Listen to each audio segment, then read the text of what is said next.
చాలా మంది కూడా మనం మనీ కంటెంట్ చేస్తూ ఉంటాం కదా, కామెంట్ చేస్తూ ఉంటారు. అన్న మేము ఏ ఫండ్స్లో ఇన్వెస్ట్మెంట్ చేయాలి, ఆర్ ఎల్స్ ఏదైనా బల్క్ ఇన్వెస్ట్మెంట్ చేస్తే బెటరా, ఎక్కువ రిటర్న్స్ రావాలంటే ఏం చేయాల్సి ఉంటుంది, ఏదైనా బెస్ట్ ఫండ్ ఏమైతే చెప్పండి, అందులో కళ్ళు మూసుకొని మేము ఇన్వెస్ట్మెంట్ చేసేస్తాం అంటూ ఉంటారు. అసలు ఇదంతా వర్కౌట్ అవుతుందా, అసలు ఎలా ఇన్వెస్ట్మెంట్ ప్లానింగ్ అనేది చేసుకోవాలి, సో దీనికి సంబంధించి పూర్తి సమాచారం ఇవాళ మనం తెలుసుకోబోతున్నాం. సో వీడియోని మిస్ అవ్వకుండా ఎండ్ వరకు చూసేయండి. దీని గురించి మనతో చెప్పడానికి ఉన్నారు మనతో so qualified personal finance professional Sairam garu. So వారి మాటల్లో అడిగి తెలుసుకుందాం. సో హాయ్, హలో, నమస్తే, వెల్కమ్ టు సుమన్ టీవీ. నేను మీ Rajiv Pasupuleti. So let's start. Hi sir, నమస్తే. హాయ్ రాజు గారు, నమస్తే. యా, సో ఎలా ఉన్నారు? గుడ్ అండి. సో మనకి వీడియోస్లో చాలా కామెంట్స్ వస్తూ ఉంటాయండి.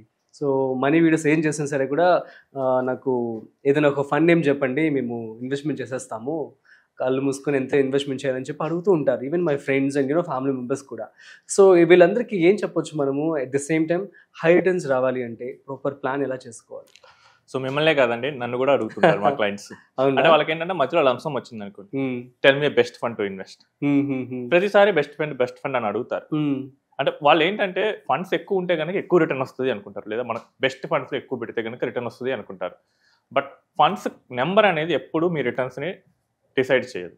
Okay, what decides your return is the amount of investment. మీరు ఎంత ఇన్వెస్ట్ చేస్తున్నారు అనేది, అండ్ మీరు ఏ ఫ్రీక్వెన్సీలో ఇన్వెస్ట్ చేస్తున్నారు, అండ్ ఏ అసెట్ క్లాసెస్లో ఇన్వెస్ట్ చేస్తున్నారు. సో ఈ 3 మన రిటర్న్స్ని డిసైడ్ చేస్తుంది. ఇప్పుడు ఏంటంటే ఇద్దరు, సపోజ్ ఒక స్టోరీ తీసుకుందాం. ఇద్దరు ఇన్వెస్టర్స్ ఉన్నారు, రవి అండ్ కిరణ్ అని. ఓకే. సో రవి ఏంటంటే మంత్లీ 10,000 ఇన్వెస్ట్ చేస్తాడు. సో ఇక్కడ ఏంటంటే 2 ఫండ్స్లో స్ప్లిట్ చేస్తాడు, 5,000 ఈచ్. కిరణ్ ఏంటంటే సేమ్ 10,000ని 10 ఫండ్స్లో ఇన్వెస్ట్ చేస్తాడు.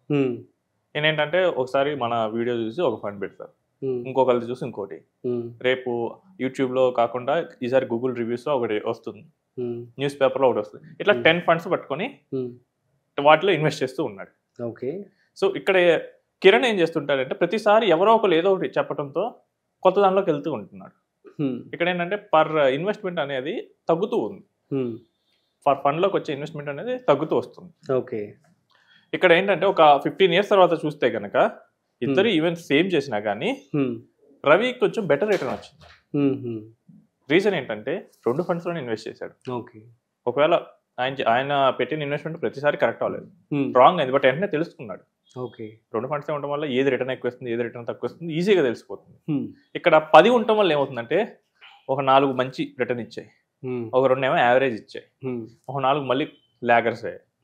ఈ లాగర్స్ ఏమో లీడర్స్ యొక్క రిటర్న్స్ తినేసాయి. So he got a below average return. Okay. అయ్యో. అండ్ ఏం చెప్పాడంటే డైవర్సిఫికేషన్ కోసం నేను ఎక్కువ ఇన్వెస్ట్ చేశాను. సో డైవర్సిఫికేషన్ అంటే చెప్తాను, సెన్సెక్స్లో ఎన్ని స్టాక్స్ ఉంటాయి? 30. నిఫ్టీ 50లో 50. బట్ మీరు కనుక చూస్తే కనుక Sensex Nifty 50 almost same return ఇస్తాయి. అంటే ఎక్స్ట్రా 20 వల్ల మనకి వచ్చిన రిటర్న్స్ డిఫరెన్స్ ఏమైనా ఉందా? లేదు. లేదు.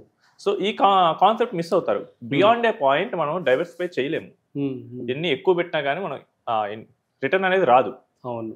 సో చాలా మంది ఏంటంటే రిటర్న్ వస్తుందన్న భ్రమలో ఉండి వాళ్ళు ఇన్వెస్టర్లుగా కాకుండా కలెక్టర్లుగా మారిపోతారు. I have seen there is ఒక పోర్ట్ఫోలియో చూశాను, 107 స్టాక్స్ ఉన్నాయి. ఈ 107 స్టాక్స్ ఎందుకు తీసుకున్నాం అంటే ఆ టైంలో బాగుంది తీసుకున్నాం, అవి ఏం బిజినెస్ చేస్తాయి తెలియదు. ఇప్పుడు చూస్తే కనుక అందులో కొన్ని స్క్రిప్ట్స్ మైక్రో క్యాప్స్ అయ్యి ట్రేడ్ కూడా అవ్వట్లేదు. అయ్యో. ప్రాక్టికల్లీ వాటి వాల్యూ ఇక 0, ఎందుకంటే కొనడానికి ఎవడూ లేడు, స్టాక్ ఎక్స్చేంజ్లో ఉంటాయి. ఏదో ఆ టైంలో ఏదో బ్రోకర్ బజ్ వల్ల వాటిని కొన్నాడు, ఇప్పుడు చూస్తేనేమో ఇక అవి ట్రేడ్ అవ్వట్లేదు, 0 అయిపోయాయి. అంటే డైవర్సిఫికేషన్ పర్పస్లో ఉండి టూ మెనీ వాటిలో ఇన్వెస్ట్ చేయడం వల్ల ఈ ప్రాబ్లం అయితే వచ్చింది. అండ్ చాలా మంది ఏంటంటే టూ మెనీ ఫండ్స్ వల్ల వచ్చే ప్రాబ్లమ్స్ ఏంటంటే ఓవర్లాపింగ్ ఉంటాయి. అవును. ఫర్ ఎగ్జాంపుల్ చాలా మంది ఏంటంటే ఒక లార్జ్ క్యాప్ ఫండ్ పెడతారు, ఒక నిఫ్టీ 50 ఫండ్ పెడతారు. లార్జ్ క్యాప్ నిఫ్టీ 50 రెండు సేమ్ కేటగిరీ, అందులో ఉండే ఇందులో ఉంటాయి మెజారిటీ. దానివల్ల ఇక డైవర్సిఫికేషన్ ఏం జరుగుతుంది, ఓవర్లాప్ జరుగుతుంది. సో మీ ఓవర్లాపింగ్ అనేది మీరు గమనిస్తూ ఉండాలి పోర్ట్ఫోలియోలో. మీరు కనుక ఎక్కువ ఓవర్లాప్ అయితే కనుక ఆ సేమ్ ఫండ్స్ కనుక 5-6 స్టాక్స్ ఉన్నాయి అనుకుందాం మీ పోర్ట్ఫోలియోలో, మీరు 10 ఫండ్స్ పెట్టి 5-6లోనే పెడితే అవి ఈ 5-6 కనుక పడిపోతే మీ పోర్ట్ఫోలియో ఎంటైర్ పోర్ట్ఫోలియో పడిపోతుంది. సో దాన్ని మిస్ చేస్తూ ఉంటారు. అండ్ ట్రాకింగ్ అనేది చాలా డిఫికల్ట్ అవుతుంది. ఓకే. మీకు 2 ఫండ్స్ ట్రాక్ చేయడం వర్సెస్ 100 ఫండ్స్ ట్రాక్ చేయడం చాలా కష్టం. We use software. Manual tracking అయితే మేము చెయ్యం.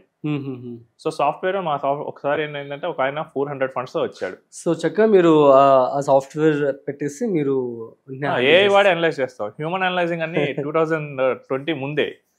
So now we have to use data models, వీటి మాడే ట్రాక్ చేస్తాం. యాక్చువల్లీ 100 పైన అయినప్పుడు మా సాఫ్ట్వేర్ మొరాయిస్తాయి. అవునా? సో సాఫ్ట్వేర్ కే కాంప్లెక్స్ పోర్ట్ఫోలియోస్ మీరు ఇస్తున్నారు, అవి రిటర్న్స్ ఎప్పుడు జనరేట్ చేయవు. ఓకే, జస్ట్ మీరు ఏంటంటే కాంప్లెక్సిటీ పర్పస్ లేదా మిమ్మల్ని మీరు సాటిస్ఫై చేసుకోవడానికి మాత్రమే మీరు పెడుతూ ఉంటున్నారు. సో మీరు ఏం చేయాలంటే instead of focusing on best fund, focus on better amount. Okay, ఇప్పుడు 10,000 పెట్టే చోట 20,000 పెట్టడానికి ట్రై చేయండి. మీరు మంత్లీ 20,000 పెట్టుకుంటూ వెళ్ళి అది 12% రిటర్న్ ఇచ్చినా దట్ ఈస్ గ్రేటర్ దెన్ మీరు 10,000 ఇన్వెస్ట్ చేసి 15% తెచ్చుకునే దానికంటే ఎక్కువ ఉంటుంది. సో అమౌంట్ని పెంచుకోవడానికి మీరు కాన్సన్ట్రేట్ చేయండి. అమౌంట్ పెరిగితే అది ఈవెన్ 10% పెరిగినా కానీ బల్క్లో మనకి రిటర్న్స్ బాగా వస్తాయి. మీకు అంతకు ముందు వీడియోస్లో నేను క్లయింట్ స్టోరీ చెప్పాను. ఆల్మోస్ట్ 1 crore పోర్ట్ఫోలియో ఉంది.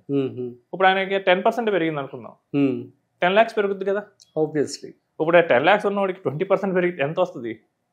సో మనం ఫోకస్ చేయాల్సిందల్లా amount and the asset allocation pattern. అది మీ అడ్వైజర్తో మీరు డిస్కస్ చేసుకొని మీరు ప్రాపర్గా ఫిక్స్ చేసుకోండి. Okay, fine then. So super అండి, థ్యాంక్ యూ సో మచ్.